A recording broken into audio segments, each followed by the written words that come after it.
अयोध्या में श्री रामलला की प्राण प्रतिष्ठा को 2 साल पूरे हो गए हैं। इस खास मौके पर राजस्थान के सिरोही में राज्य स्तरीय कार्यक्रम हुआ, जहां जन कल्याण की नई शुरुआत देखने को मिली। मुख्यमंत्री श्री भजनलाल शर्मा ने किसानों, श्रमिकों और महिलाओं को कई बड़ी सौगातें दी। उन्होंने 1590 करोड़ रुपए की राशि डीबीटी करके प्रदेशवासियों को भरोसे और विकास का संदेश दिया। इस दौरान मुख्यमंत्री ने किसान सम्मान निधि की 5वीं किश्त भी जारी की। जैसे ही किसानों के खातों में राशि जमा होने का मैसेज आया तो वे तुरंत खुशी से खिल उठे। मुख्यमंत्री श्री भजनलाल शर्मा ने राज्य स्तरीय कार्यक्रम को संबोधित किया। उन्होंने कहा कि 1 करोड़ से अधिक लाभार्थियों को 1590 करोड़ रुपए सीधे उनके खातों में ट्रांसफर किए गए हैं। इसके साथ ही उन्होंने कई अन्य योजनाओं के लाभार्थियों को राशि डीबीटी किए जाने का भी जिक्र किया। आज 22 जनवरी हमारी सांस्कृतिक ऐतिहासिक गौरव का दिन है। जैसा मैंने आपको बताया, आज ही के दिन देश के लोगों सदियों की प्रतीक्षा पूरी की थी। 2 साल पहले देश के यशस्वी प्रधानमंत्री नरेंद्र मोदी जी ने भव्य राम मंदिर की प्राण प्रतिष्ठा की थी। आज 1 करोड़ से अधिक लाभार्थियों को 1590 करोड़ रुपए से अधिक राशि सीधे उनके खाते में गई है। मुख्यमंत्री किसान सम्मान निधि योजना की 5वीं किस्त के रूप में 65 लाख से अधिक किसानों के खाते में 653 करोड़ रुपए की राशि भेजी गई है। क्योंकि जो हम कहते हैं वो करते हैं।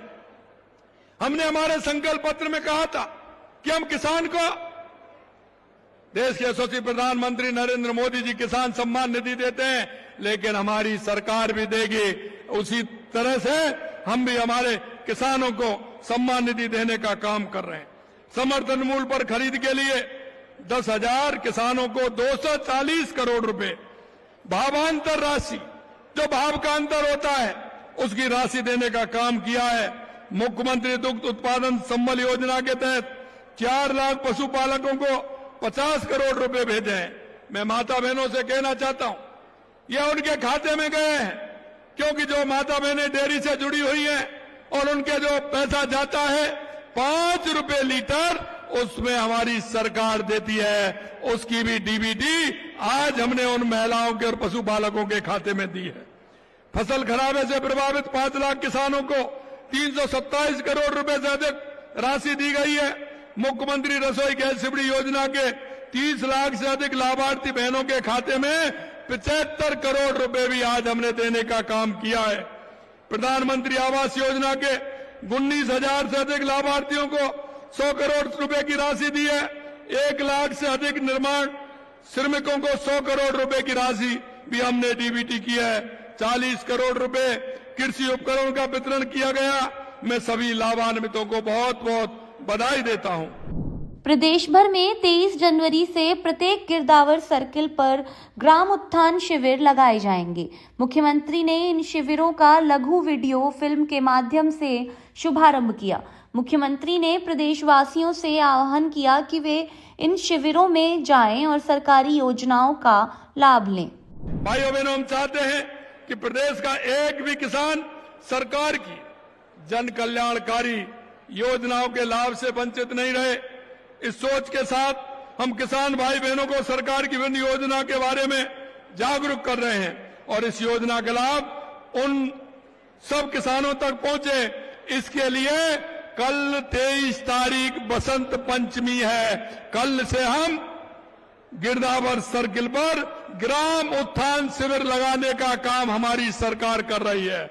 आपसे मैं कहना चाहता हूं, गिरदावर सर्किल पर जाकर के आपके जो काम है, सरकार की योजनाएं, उनका लाभ दे।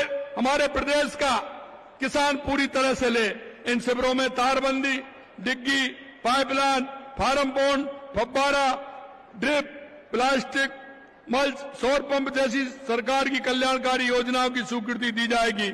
मुख्यमंत्री कृषक साथी योजना के तहत मिले आवेदनों का निस्तारण किया जाएगा। सोलर पंप, किसान क्रेडिट कार्ड, नए कस्टम हायरिंग सेंटर के लिए आवेदन किए जाएंगे। मुख्यमंत्री मंगला पशु योजना के तहत पशुओं का पंजीकरण किया जाएगा और मौके पर ही स्वास्थ्य प्रमाण पत्र जारी किए जाएंगे। पशुओं की प्राथमिकता चिकित्सा, उनका टीकाकरण किया जाएगा। प्राथमिक डेयरी सहकारी समिति, डेयरी सहकारी समितियों का पंजीकरण किया जाएगा। स्वामित्व कार्ड का वितरण भी किया जाएगा। पीएम सूर्यघर योजना के तहत पंजीकरण किए जाएंगे और वंदे गंगा जल संरक्षण अभियान को जन जन तक पहुंचा कर प्रदेश में जल संरक्षण विरासत का काम भी किया जाएगा। मुख्यमंत्री श्री भजनलाल शर्मा ने अपने संबोधन के दौरान पूर्व सीएम पर भी जमकर निशाना साधा। उन्होंने पूर्व मुख्यमंत्री से सवाल पूछा कि 2019 में पेपर हुआ तो आंसर शीट में बदलाव कैसे हुआ। इसके साथ ही भजनलाल शर्मा ने कहा कि ये मामला पूर्व सीएम के घर तक जा रहा है, उनके काले कारनामों को बख्शा नहीं जाएगा। आते ही पहली साल में राजस्थान किया था और मैं बता देना चाहता हूं कि 8 लाख करोड़ से ज्यादा के काम जमीन पर आ गए, लेकिन कांग्रेस वालों को दिखता नहीं है। मैंने आज भी कहना चाहता हूं, क्योंकि मैं विद्यालय में मैंने अभियान चला रखा है हमारे छोटे भाई बहनों के लिए, छात्र छात्राओं के लिए, कि अगर किसी की आंख कमजोर हो तो हमारी सरकार उनकी जांच कर रही है और जांच करने के बाद उनको चश्मा दे रहे हैं। लेकिन मैं कहना चाहता हूं कांग्रेस के लोगों से, आपकी अगर आंख खराब हो गई है, आपको विकास नहीं दिखता है, पेपर लीक नहीं दिखता है, आपको अशांति करने वाले नहीं दिखते हैं, तो आपका भी मैं एक कैंप लगवा दूं कि आपकी जांच करा के आपका चश्मा लग जाए, जिससे आपको विकास भी दिखे और राजस्थान का काम भी दिखे और उन युवाओं की तड़प भी दिखे जिन्होंने किसान के बेटे ने लगातार पिछले कार्यकाल में जो दंश झेला था। अरे 19 में पेपर हुए, उस सीट में कैसे बदलाव हुआ? अरे पूर्व मुख्यमंत्री जी, ये आपके घर तक भी जा रहा है। आपका पीएसओ क्या बिना आपके चला? एक बार ध्यान तो दीजिए। लेकिन ये नहीं दिखता है पूर्व मुख्यमंत्री जी को। पूर्व मुख्यमंत्री जी, आपकी उम्र हो गई, चश्मा आप भी बदलवा लो, जिससे कि राजस्थान आपको दिखे, राजस्थान का युवा दिखे।